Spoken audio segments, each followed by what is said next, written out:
आपका माइक बंद करिए पहले। ओ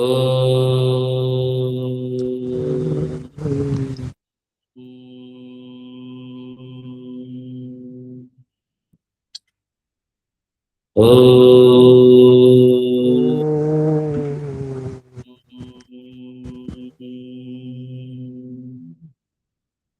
ओ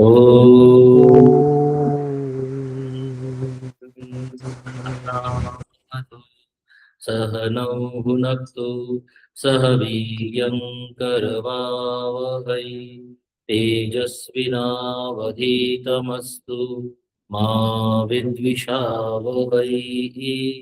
ॐ शान्ति शान्ति शान्तिः। सदाशिवसमारम्भां शङ्कराचार्यमध्यमाम् अस्मदाचार्यपर्यन्तां वन्दे गुरुपरम्पराम्।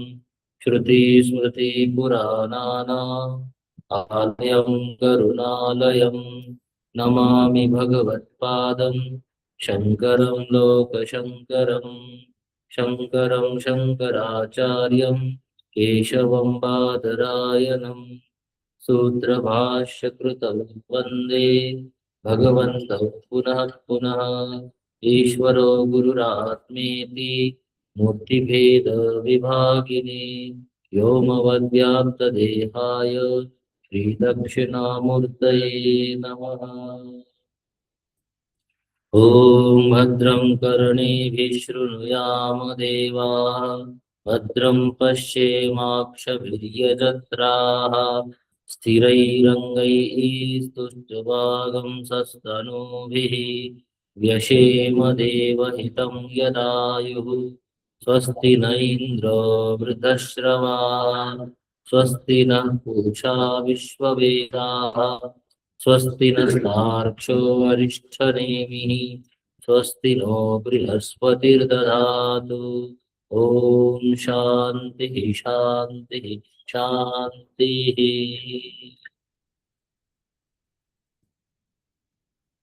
मंत्र पाठ करेंगे।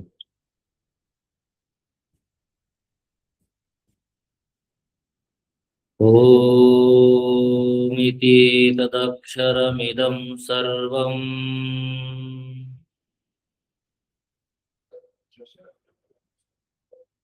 तस्योपव्याख्यानम्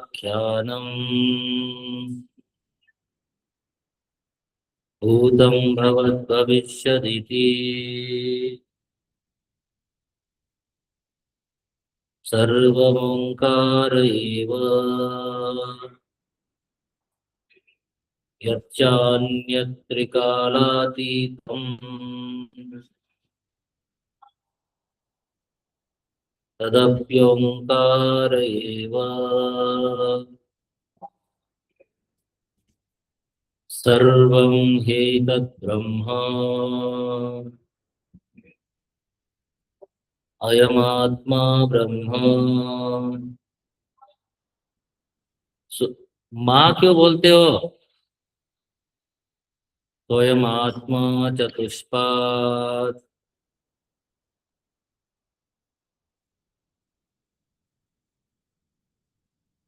जागरितस्थानो बहिष्प्रज्ञः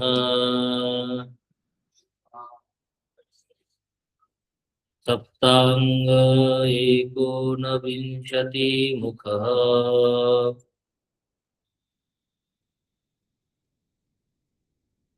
स्थूलभुक्वैश्वानरः प्रथमः पादः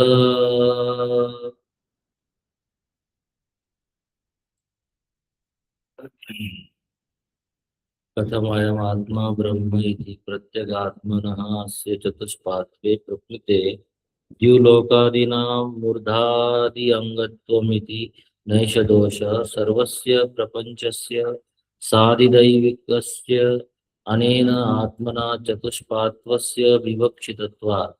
एवं च सति सर्वप्रपञ्चोपशमे अद्वैतसिद्धिः सर्वभूतस्थश्चात्मैको दृष्टः स्यात् सर्वभूतानि चात्मनि यस्तु सर्वाणि भूतानि इत्यादि श्रुत्यर्थः संहृतश्चैवं स्यात् अन्यथा हि स्वदेह परिचिन्न एव प्रत्यगात्मा सांख्यादिभिरिव दृष्टः स्यात् तथा च सत् कि अद्वैतम् इति श्रुतिकृतः विशेषः न स्यात् सांख्यादि दर्शनेन अविशेषात् इष्यते च सर्वोपनिषदां सर्वात्मैक्य प्रतिपादकत्वम् अतः युक्तम् एव अस्य आध्यात्मिकस्य पिण्डात्मनः द्युलोकादि अंगत्वेन विराडात्मनः अधिदैविकेन एकत्वम् अभिप्रेत्य सप्तांगत्ववचनं मूर्धा ते व्यपतिष्यत इत्यादि लिंगदर्शनात् च विराजैकत्वं कुलक्षणार्थं हिरण्यगर्भ अव्याकृतात्मनः उक्तम् चैतन् मधुब्राह्मणे यश्चायम् अस्यां पृथिव्यां तेजोमयमृतमय पुरुष यश्चायम् आध्यात्मम् इत्यादि सुषुप्त अव्याकृतयोः तु एकत्वं सिद्धम् एव निर्विशेषत्वात् एवं च सति एतत् सिद्धं भविष्यति सर्वद्वैतोपशमे च अद्वैतम् इति। सो वेदांत ब्रह्म का प्रमा उत्पत्ति में हेतु है। वेदांत ब्रह्म की प्रमा उत्पन्न करता है, उसमें प्रमाण है। ज्ञापकत्व नहीं, वेदांत ब्रह्म का ज्ञापन नहीं करता है। ब्रह्मोत्पत्ति में सहायक अवश्य है। ब्रह्म ज्ञात या अज्ञात ऐसा कहा नहीं जाता है। हम लोग केनोपनिषद में देखे थे, विदित भी नहीं है और अविदित भी नहीं। ज्ञापक या अज्ञात, अज्ञात इसलिए नहीं है क्योंकि ब्रह्म नित्य अनुभव स्वरूप है, और अज्ञात भी है क्योंकि एक अंश में वो आपको उस रूप में अनुभव में नहीं आता है, न जानते हैं। तो देखिए, सामान्य अंश में जो ब्रह्म है वह आपको अहम अहम करके अहम अस्मि करके नित्य ज्ञान है, और विशेष रूप से विशेष अंश में वो ज्ञात नहीं। सो जो अहम तत्व है, अहम अहम करके निरंतर बोध हो रहा है, वह अनुभव स्वरूप है। निरंतर अनुभव उसका हो रहा है। जैसे देखिए, रस्सी पे सर्प है, तो अयम सर्प जो रस्सी है, यह जो रस्सी है, तो रस्सी के रूप में सर्प नहीं। हाँ, अज्ञात क्या हो रहा है, सर्प अध्यस्त जो सर्प है, सर्प रस्सी है, वो नहीं हो रहा है। अयम रस्सी तो है ही, जिसके ऊपर वो सर्प भाषित हो रहा है। सो ये जो अहम तत्व है, यह जागृत स्वप्न सुषुप्त तीनों अवस्थाओं में क्या है, व्याप्त है। किंतु देखिए, स्वप्न में और सुषुप्त में तो अहम अस्मि, अहम अहम करके अनुभव होता है। सुषुप्ति में भी अहम है, लेकिन अस्मि करके सीधा वहां अनुभव नहीं होता है। उसको निश्चित रूप से आप बता नहीं सकते, इसलिए उसके ऊपर ज्यादा खींचातानी भी करनी नहीं चाहिए। सो जो अहम तत्व है, यही आत्मसत्ता के रूप में सर्वत्र व्यापक है, श्रुति ने शुरू में कहा। ये जो देहात्मा है, यही विराट आत्मा है।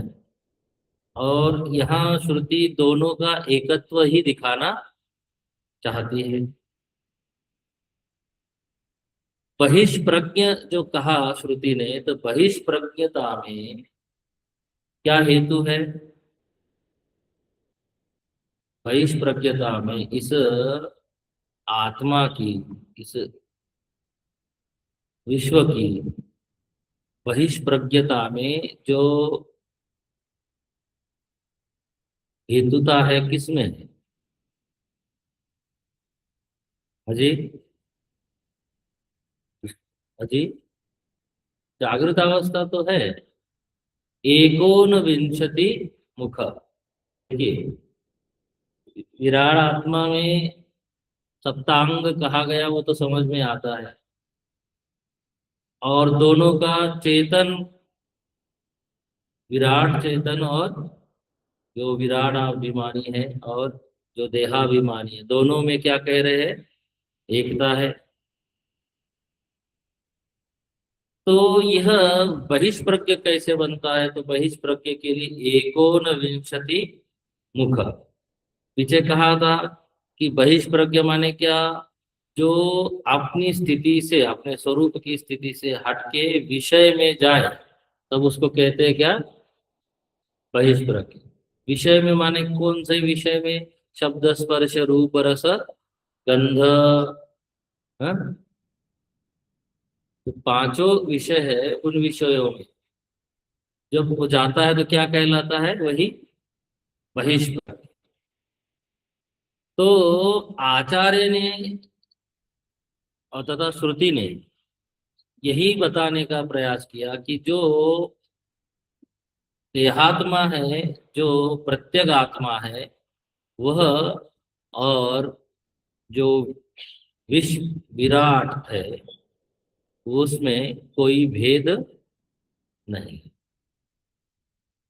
किस रूप में आपको इसे जानना है? तो देखिए, एकोन विंशति मुख वाला है, ये बताने में इसमें कोई रुचि श्रुति को नहीं है। इसके द्वारा निषेध जो किया जा रहा है आत्मवस्तु में, इसका क्या किया जा रहा है?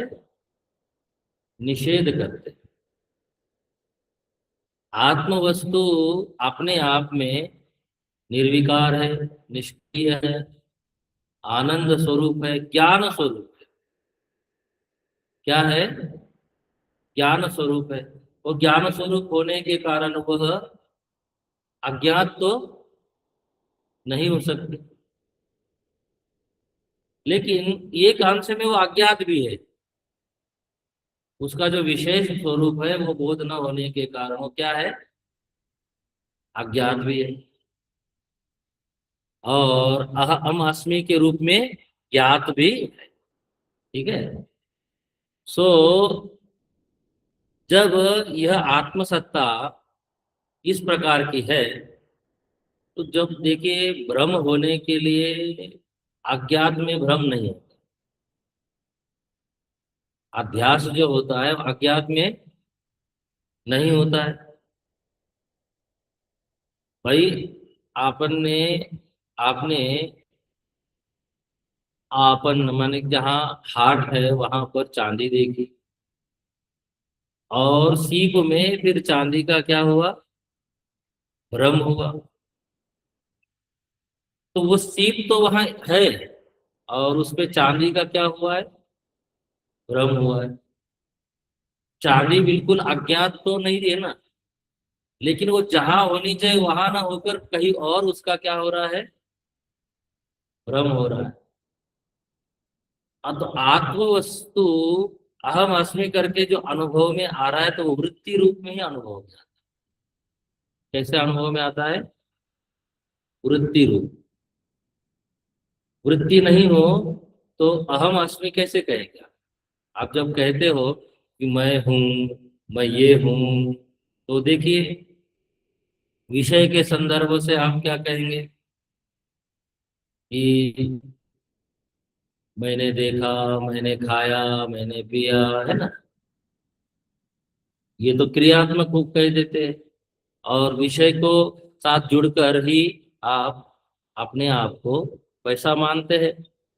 मैं काना हूँ, मैं गोरा हूँ, मैं दुबला हूँ, मैं पतला हूँ, ये जो कहा जाता है, ये उसमें हूँ मैं हूँ, तो वृत्ति किसके कारण उठ रही है? दृश्य वस्तु के साथ जुड़कर ही फिर यह अहम वृत्ति उठती है। तो वास्तव में यह जो आरोपण हो रहा है, क्या वो है? देखिए अहम आस्मी ये तो निरंतर है, किंतु जिसके साथ वो लगकर उठ रहा है तो वह नित्य तो नहीं, बदल रहा है वो। उसमें प्रवाह दिख रहा है, सजातीयता भी है, और उसमें वो नष्ट भी हो रहा है। एक वृत्ति उठती है, फिर वो निरंतर नहीं रह रही है। हूँ अहम अहम अहम करके सजातीयता भी है, और वह क्या हो रही है? नष्ट भी हो रही है। माने कि कोई व्यक्ति निरंतर तो मैं सुखी हूँ ऐसा कहता है, मैं दुखी हूँ, तो निरंतर दुखी नहीं रहता निरंतर, फिर कोई पद के साथ जुड़ता है, किसी वस्तु के साथ जुड़ता है, तो अहम में ये क्या हो रहा है? सब आरोपण हो रहा है। वो जो वास्तविक उसका जो निर्विशेष स्वरूप है, वो क्या है? वो तो ज्ञान स्वरूप है, वो सच्चिदानंद स्वरूप है, वो उसकी अनुभूति नहीं हो रही है। तो इसके लिए निषेध कर एकोन विंशति मुख कहने से ही उसमें बहिष्प्रज्ञता आ रही है। इंद्रियों के साथ जुड़कर ही वो बहिर्मुखी हो रहा है। माने जो सूक्ष्म शरीर के जितने 19 अंग जो बताए गए, उसके साथ जुड़कर ही क्या कर रहा है वो? बहिर्मुखी हो रहा है।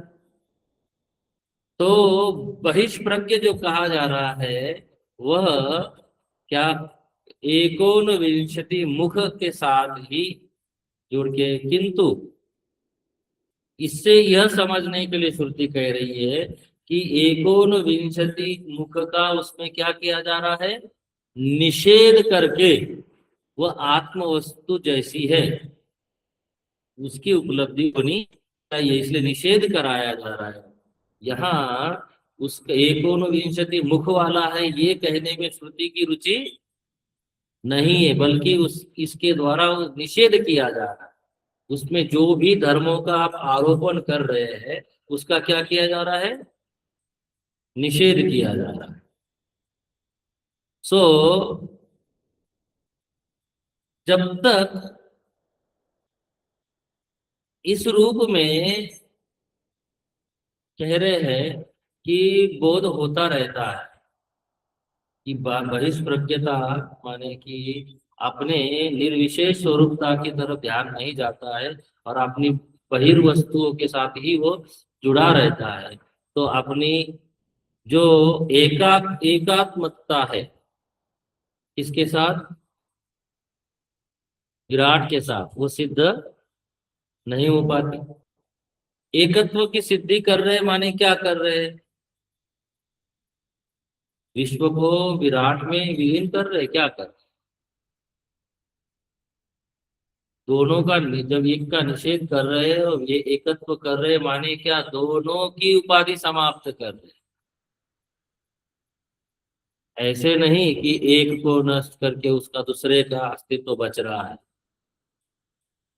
दोनों की उपाधि क्या हो रही है? समाप्त हो रही, इसी का नाम एकत्व है। एक हो जाने का मतलब है कि सविशेषता दोनों की क्या हो जाना? आप लोगों ने वेदांत सार पढ़ा था, उसमें हमने आपको तत्वमसि महावाक्य लिया था हम लोगों ने, उसमें लक्षार्थ वाच्यार्थ पढ़ाया गया था ना। तो उसी प्रकार से यहाँ पर भी। अब यहाँ क्या कह रहे हैं देखिए, जो विराट है, विराज एकत्वम उपलक्षणार्थम, विश्व और विराट की एकता के उपलक्षण के लिए ही, उपलक्षणार्थ ही क्या बताया जा रहा है, एकोन विंशति मुख। एकोन विंशति मुख जो है बहिष्प्रज्ञ में क्या है, हेतुता है। इन दोनों का जो निषेध किया जा रहा है, एकोन विंशति मुख सप्तांग, और क्या किया जा रहा है बोले, दोनों का एकत्व दिखाने के लिए। और हिरण्यगर्भ और अव्याकृत आत्मनः, जो हिरण्यगर्भ है और जो अव्याकृत आत्मा है, उसकी भी एकता ही यहाँ क्या की जा रही है, बताई जा रही है। माने तेजस की और हिरण्यगर्भ की और प्राज्ञ की और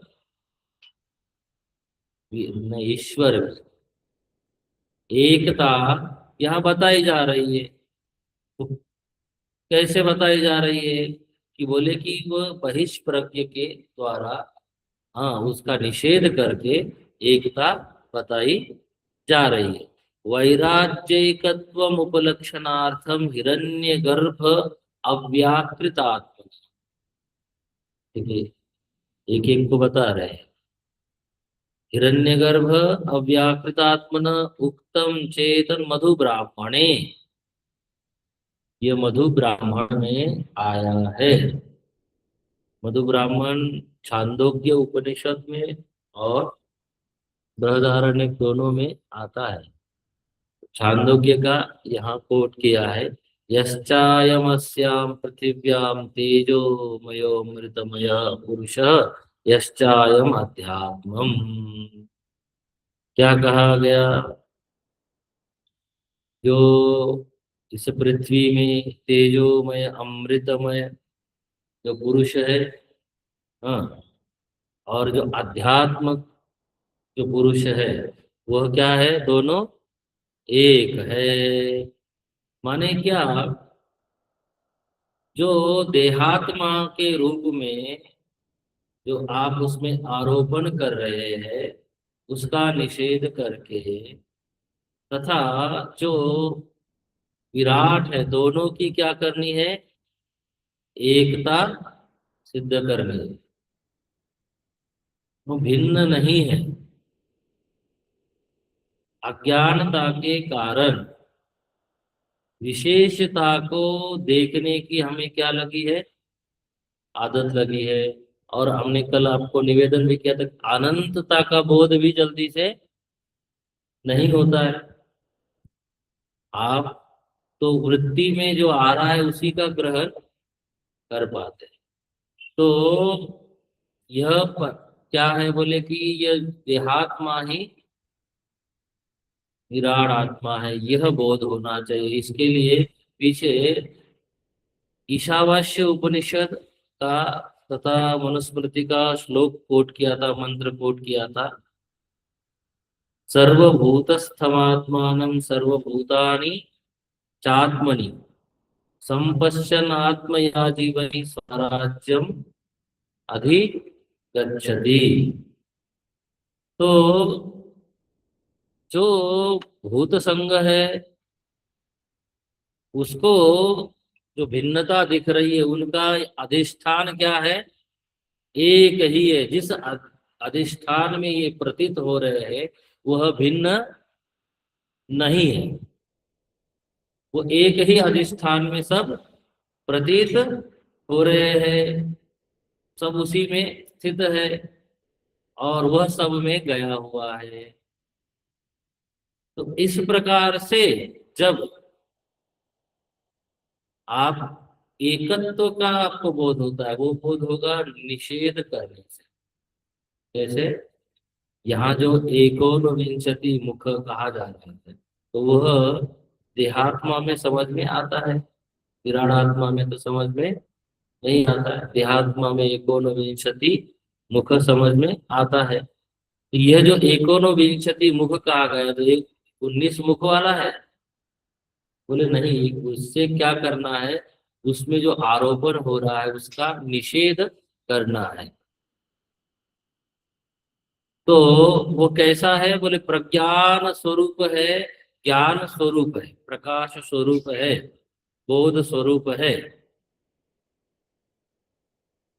सुषुप्त अव्याकृत यो एकत्वम सिद्धम एव। जैसे स्वप्न में और जागृत में इनकी एकता सिद्ध हो रही है, वैसी सुषुप्ति में भी क्या है, एकता है। भिन्न कैसे होगा, वहां भले ही अभाव लग रहा है, वृत्ति नहीं है, किंतु एकत्व इसका सिद्ध है। तो क्या कह रहे हैं, कैसे सिद्ध है, बोले निर्विशेषत्वा।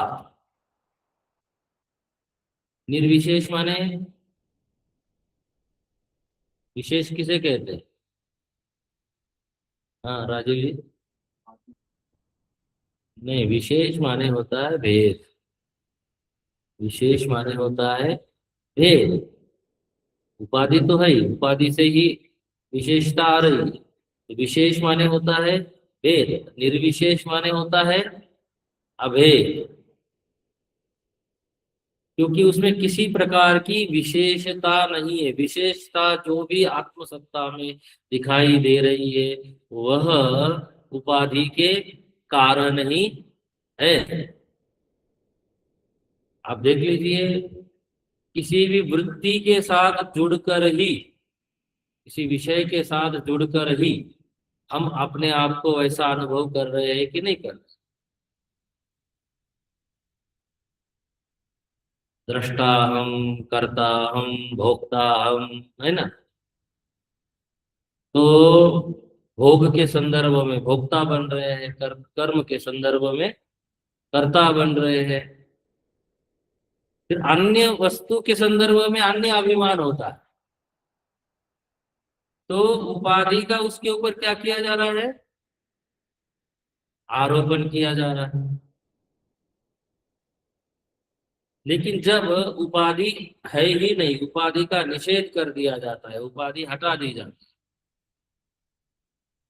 तो वो निर्विशेष रूप से क्या हो जाता है, अनुभव में।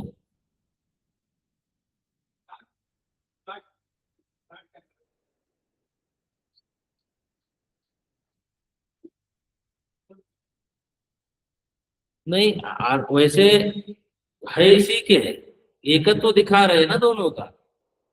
सप्तांग एकोन विंशति मुख वाला एक ही है, आत्मा ही है, प्रत्येक आत्मा का ही नाम। तो विराट और विश्व की एकता दिखा रहे थे आत्मा की। ऐसा विचार करने से विराट में एकोन विंशति मुख दिखाई नहीं देता है, वो देहाभिमानी में दिखाई देता है। और सप्तांग यहाँ दिखाई नहीं देता है कि जीवलोक को कैसे, तो वहां पे अर्थ किया था कल। तो दोनों की एकता है, दोनों में भेद नहीं है। भेद जो है औपाधिक है। तो वह सत्ता एक है। जैसे ही एकत्व हो जाता है, निर्विशेषता का बोध हो जाता है, एवं च सती एतत् सिद्धम भविष्य। जैसे ही निर्विशेषता का बोध हो गया, तो वैसे ही क्या सिद्ध हो जाता है जी?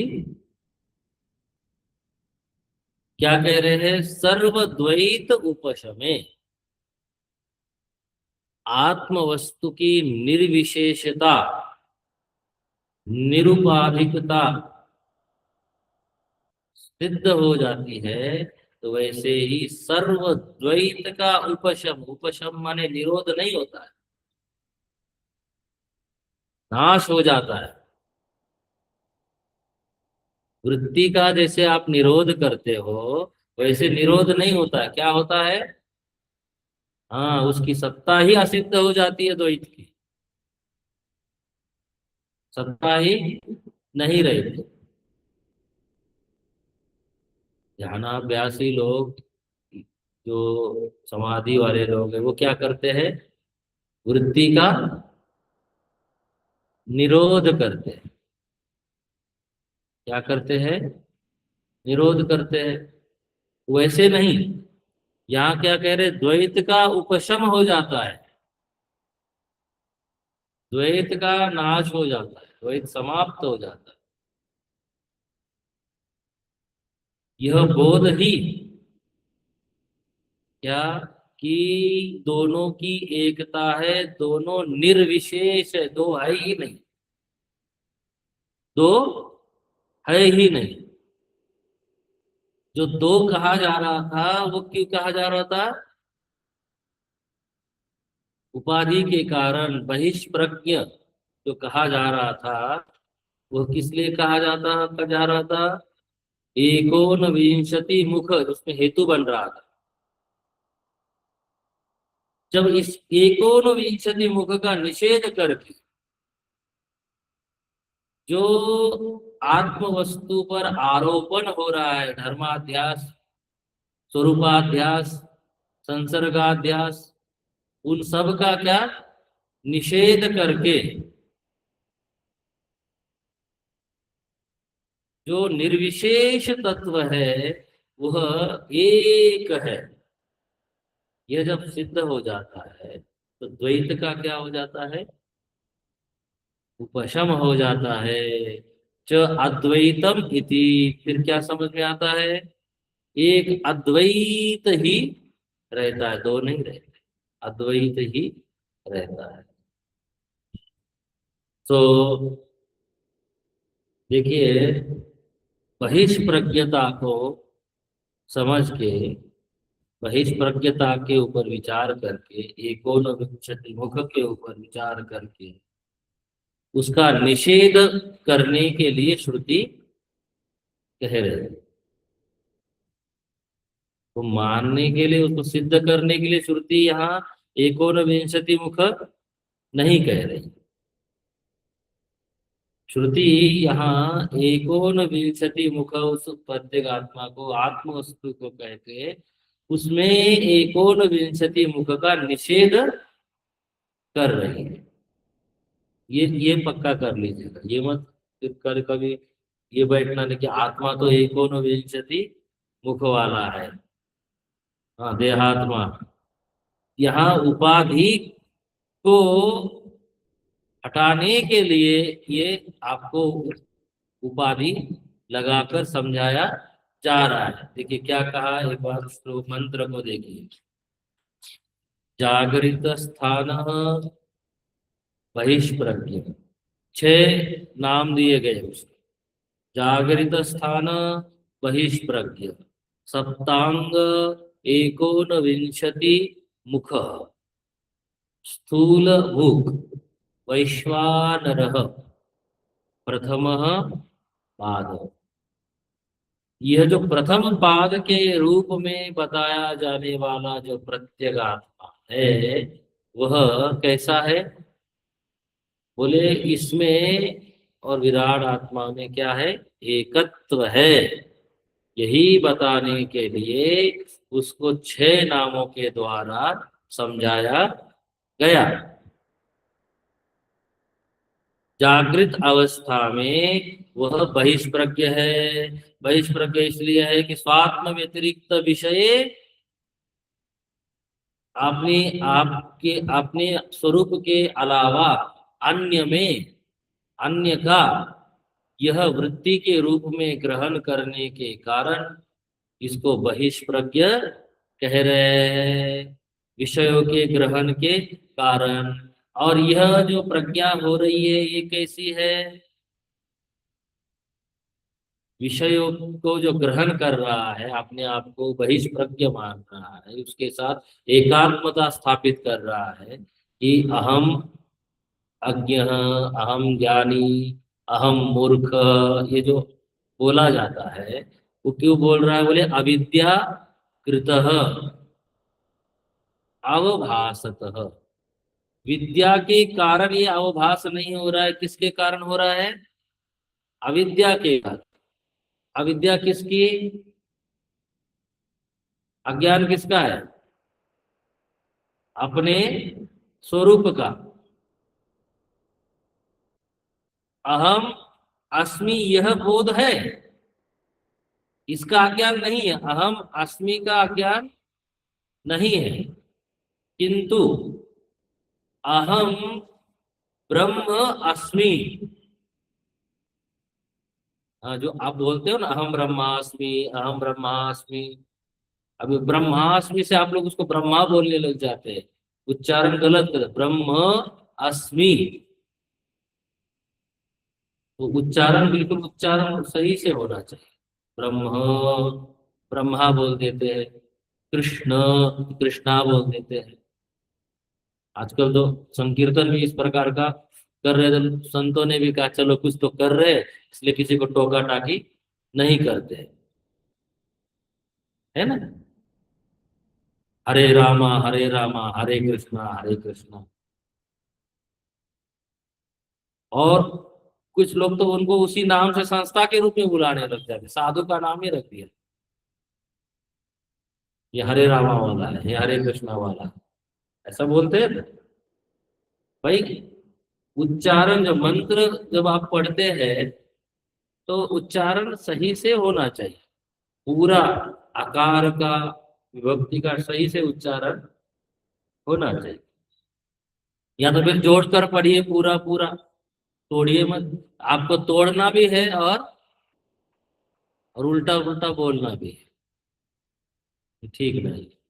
क्या कह रहे हैं? यह प्रज्ञा अविद्याकृत है। कौन सी? अहम बहिष्प्रज्ञ, मैं विषय का जानने वाला हूँ। विषय के साथ जुड़कर जो अहम वृत्ति उठ रही है, विषय के साथ जुड़कर जो अहम वृत्ति उठ रही है, दृश्य के साथ जुड़कर जो अहम वृत्ति उठ रही है। कहाँ पर आया है एक शब्द, अहम अस्मि सदा भामि?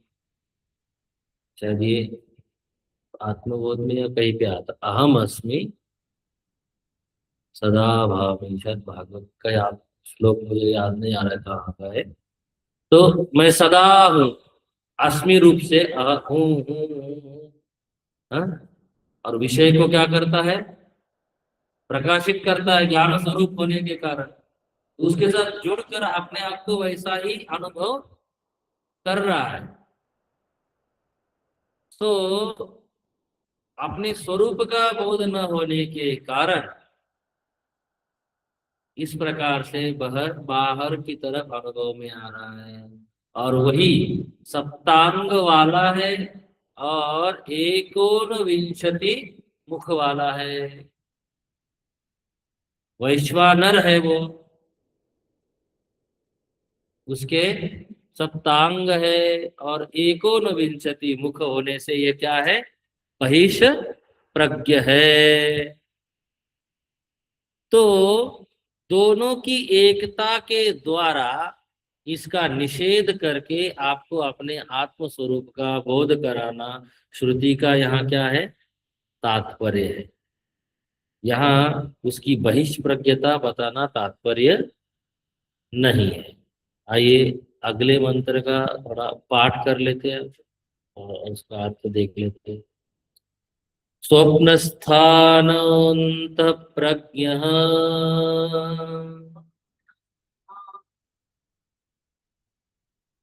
स्वप्नस्थानोऽन्तः प्रज्ञः।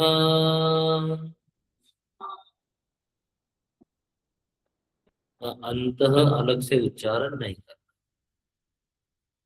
नो को थोड़ा सा खींचिए। स्वप्नस्थानोऽन्तः प्रज्ञः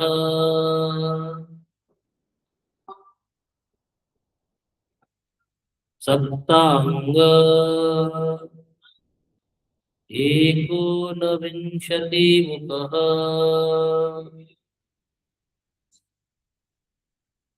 प्रविविक्त भुक प्रविविक्त भुक ते तैजसो द्वितीय पाद।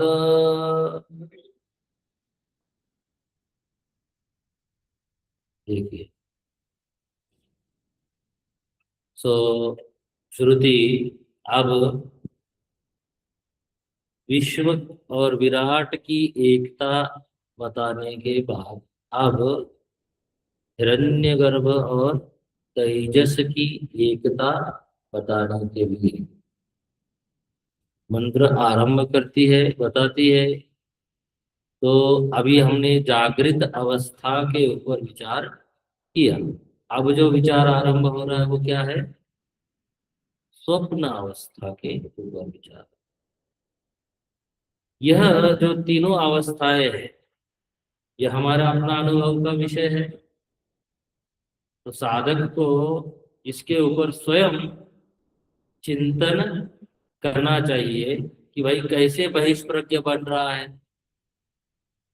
जागृत अवस्था में वो कैसे बहिष्प्रज्ञ बनता है, एकोनविंशति मुख वाला कैसे बन रहा है। क्योंकि इन्हीं एक 19 अवयवों से विषयों का वो क्या कर रहा है? ग्रहण कर रहा है, और अलग अलग वृत्ति बन रही है। कल हम लोगों ने अंतःकरण की 4 वृत्तियां देखी थी, और वो चारों की अनेक हो जाती है। विषय के अनुसार, संदर्भ के अनुसार अलग अलग वृत्ति बन जाती है, और वैसा ही क्या होने लग जाता है? अनुभव होता है कि नहीं होता है? वैसा ही तादात्म्य हो जाता है, वैसी ही अपने में प्रतिपत्ति होने लग जाती है। जैसा हम विषय का ग्रहण करते हो, सुखी दुखी जो भाव हो रहा है, विषय की अनुकूलता और प्रतिकूलता की जो अनुभूति हो रही, वो भी क्या वृत्ति रूप में अनुभव में आ रही है। तो जागृत अवस्था में जो बहिर्व्यवहार हो रहा है वो इन्हीं इंद्रियों से होता है। इंद्रियां नहीं हो तो व्यवहार हो पाएगा? सूक्ष्म शरीर ना हो, करण ना हो, तो करण न होने से व्यवहार का संपादन नहीं हो सकता, और करण ना होने से प्रमाण भी नहीं है फिर। न प्रत्यक्ष है ना ही अनुमान है, कैसे करेंगे? भाई अनुमान करने के लिए आपके पास मन होना चाहिए, बुद्धि होनी चाहिए, हाँ, और इंद्रियों का व्यवहार होना चाहिए। वही नहीं है तो किससे करें? तो वो इंद्रियां नहीं है तो ना वो बहिष्प्रज्ञ है, ना बहिष्प्रज्ञ हो रहा है, और इंद्रियां नहीं होने से अंतःप्रज्ञ भी नहीं होगा। स्वप्न अवस्था में जो स्वप्न शरीर है, और जागृत अवस्था में जो जागृत शरीर है, इन दोनों के साथ जुड़कर व्यवहार करने के लिए क्या जरूरी है? इंद्रिया जरूरी है, अंतःकरण की जरूरत है। तो देखिए, दोनों का निषेध करने से जो उपलब्ध चेतना है, जो प्रत्येक आत्मा है, वो कैसा है? वो एक है, अद्वितीय है, निष्क्रिय है, निर्विकार है, निर्विशेष है। तो हमें अपने इस अनुभव के ऊपर ही क्या करना है? विचार करना चाहिए कि भाई ये जो जागृत अवस्था अभिमानी है, जागृत अवस्था अभिमानी कौन है? ये जो स्वप्न अवस्था में स्वप्न देखने वाला, स्वप्न की वृत्ति, ये अभिमानी कौन है? और ये अभिमानी अभिमान कैसे कर रहा है? तो इसको श्रुति के परिप्रेक्ष्य में, श्रुति के प्रकाश में बैठकर जब हम विचार करते हैं, तो इस निष्कर्ष पे पहुंचते हैं कि वह क्या है? निर्विकार है, निर्विशेष है, वह ना ही बहिष्प्रज्ञ है ना ही अंतः प्रज्ञ है। यहाँ देखिए, आप देखिए क्या कह रहे, स्वप्न स्थान में जो चेतना है, स्वप्न स्थान में जो आत्मसत्ता है, वो क्या कहला रही है? अंतः प्रज्ञ। जो प्रज्ञान स्वप्न स्थान में है, उसको क्या कह रहे हैं? अंतः प्रज्ञ। और वो कैसा है? वहां पर भी सप्तांग वाला है, क्योंकि वहां भी जागृत की तरह ही व्यवहार हो रहा है, तो वहां भी सप्तांग वाला है वो। एकोन विंशति मुख, और वहां पर भी इंद्रिया है, क्योंकि वहां पर भी सूक्ष्म शरीर तो विद्यमान। सूक्ष्म शरीर होता क्या है? यही इंद्रिया ही सूक्ष्म शरीर कहलाते हैं। आप लोगों ने तत्वबोध पढ़ा है, तो सूक्ष्म शरीर किसे कहा गया? सप्तदश अवयव वाले को क्या कहा था? सूक्ष्म शरीर। वहां लिखा था सत्कर्म जन्यम भोग साधनम। क्या कहा था? भोग साधनम, इंद्रियों को भोग साधन। और ये भोगायतन, स्थूल शरीर को क्या कहा था? भोगायतन। और स्थूल सूक्ष्म शरीर को भोग साधन। सत्कर्म जन्यम भोग साधनम सप्तदश अवयव वाला एतत् सूक्ष्म शरीरम, ऐसा वहां वर्णन हुआ था। अब यहाँ पर उसी को लेकर वर्णन करते हैं, कल इसको देखेंगे। आज यहाँ रोकते हैं। किसी को अभी तक का जो विचार हुआ है उस पे कोई प्रश्न है तो मुझे लिख कर भेज दीजिए, या फिर अभी हम क्लास पूरी करते हैं तो फिर प्रश्न करिए, तो हम लोग थोड़ा विचार कर लेंगे। ओम पूर्णमदः पूर्णमिदं पूर्णात् पूर्णमुदच्यते पूर्णस्य पूर्णमादाय पूर्णमेवावशिष्यते। ओम शांति शांति शांति। हरि ओम श्री गुरुभ्यो नमः। हरि ओम। हरिओम।